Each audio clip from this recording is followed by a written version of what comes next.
Indeed, very challenging for couples who want to start a family and are experiencing difficulty in doing so. Dr. Moshe Peress of Boca Raton Community Hospital joins us this afternoon to answer your questions. Nice to have you with us again. It's always very interesting to learn about the progression that this is making, the progress. There is encouraging news, in fact, isn't there? Yes, absolutely.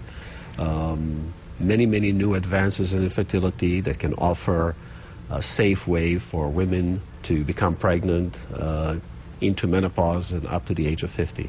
Very exciting news indeed. Yes, indeed. A viewer emailed and said, what are the options couples have when the male has varicocele and it's causing infertility? Varicocele is a condition that the male has which causes increase in the temperature of the testicles, and that can cause low sperm count. So there are medical procedures now available to correct this.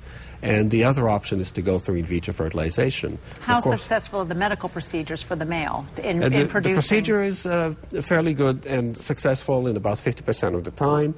The problem is if a woman is 40 years old, she doesn't have time to wait for the procedure to take effect. And many times she needs to go through in vitro fertilization as a first option. Let's talk about egg donors. Who's a good egg donor?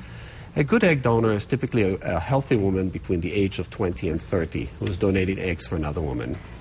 Why would somebody need an egg donor? That's an excellent question, Roseanne. Generally speaking, the typical patient that we see is a woman in her 40s who no longer can get pregnant because the quality of her eggs is not good.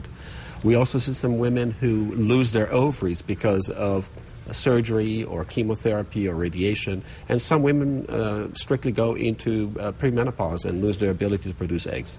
Now, we did have a question from a viewer who said, if I'm an egg donor, what are my chances of having a successful pregnancy?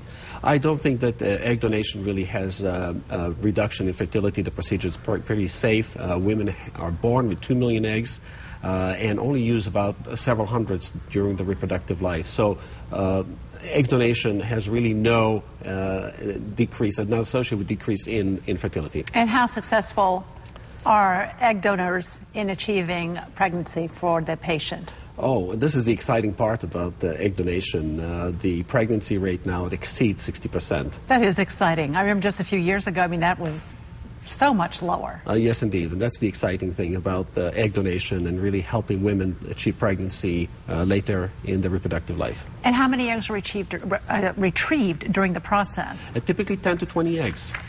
And are there any side effects? The side effects are basically associated with the fertility medication utilized to stimulate the eggs in the donor and limited to bloating and maybe egg discomfort. But in general, it's a safe procedure and is really not associated with any kind of long-term risks to the donor. Quite a bit of positive news, Dr. Peress. Absolutely. Thank you so much for joining us My today. pleasure. Boca Raton Community Hospital sponsors our expert for Ask the Doctor and also underwrites our Ask the Doctor segment. We're back with more in just a moment.